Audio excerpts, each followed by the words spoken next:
So my name is Lynn Brockington. I'm a librarian at West Vancouver Memorial Library, and I want to tell you about a book that was one of my favorites this spring. It's called The Shepherd's Life, Modern Dispatches from an Ancient Landscape by James Rebanks.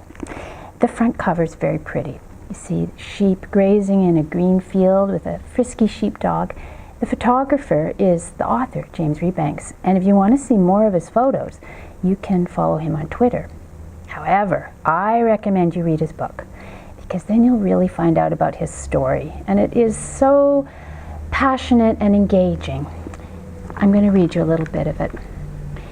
When we call it our landscape, we mean it as a physical and intellectual reality. There's nothing chosen about it.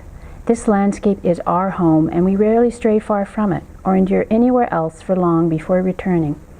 This may seem like a lack of imagination or adventure, but I don't care. I love this place. For me, it's the beginning and the end of everything, and everywhere else feels like nowhere.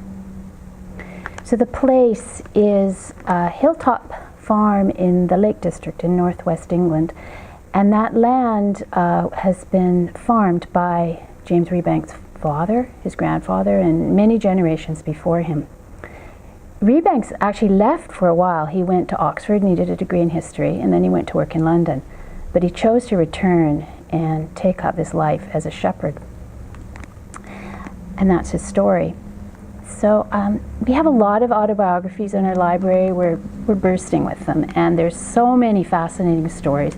And in most of them, the author has left their birthplace and traveled very far. But in this story, he doesn't. He comes back to his home and he writes about that. So he's writing about a place and people that he knows really deeply. And it's not just about him, it's about his community. And so there's a real sort of complexity to the people that he writes about, and the storytelling has a lot of depth to it. It's a real joy to read, and I hope you'll have a chance to read it. Thank you.